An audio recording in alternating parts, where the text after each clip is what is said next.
سلام البنات، نتمنى تكونوا بخير وعلى خير.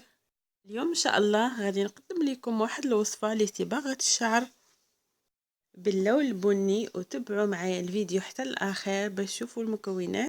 نحتاجوا لهاد الوصفه اليوم. عندنا هنايا الاكسجين النمره 30 كيتباع عند المحلات اللي كيبيعوا المكياج، كيتباع ب10 دراهم. عندنا هنا زيت زيتون، عندي هنا بيضه، وعندي هنا ياغورت طبيعي، وعندي هنا الكاكاو. كناخدو اولا هذيك البيضه كنطربوها،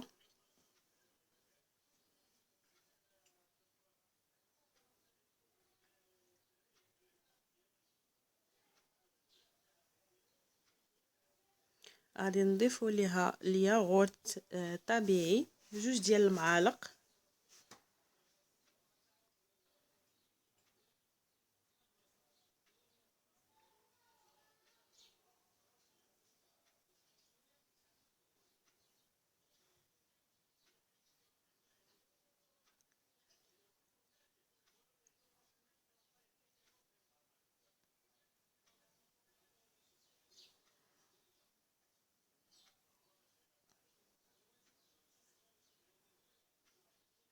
كنضيفو 2 ديال المعالق ديال الزيت، وكنستمروا في التحريك.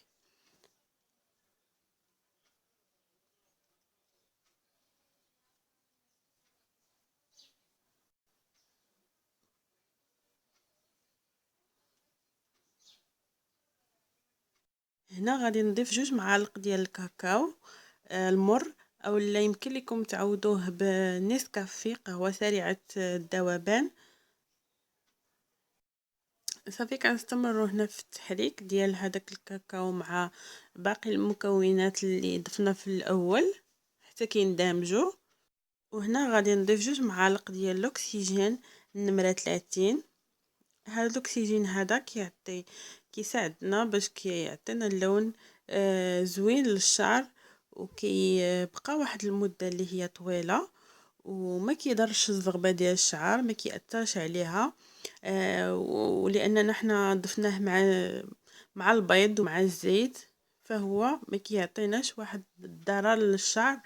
هادشي علاش هاد الوصفه كتغذي الشعر وفي نفس الوقت كتعطيه اللون.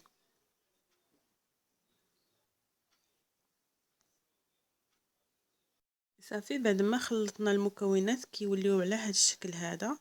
صافي من بعد غادي نستعملوهم على الشعر خصله بخصله، وغادي نغطيو بواحد البلاستيك الشعر ديالنا، ونخليوه واحد المده ديال 4 سوايع حتى 6 سوايع باش يعطينا اللون. ما نخافوش لان ما غاديش يضر لينا الشعر، وفي الاخير كنحصلوا على واحد اللون اللي هو بني زوين بزاف.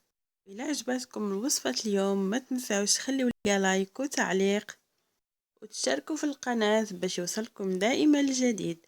ونخليكم في امان الله مع فيديو جديد ووصفه جديده ان شاء الله.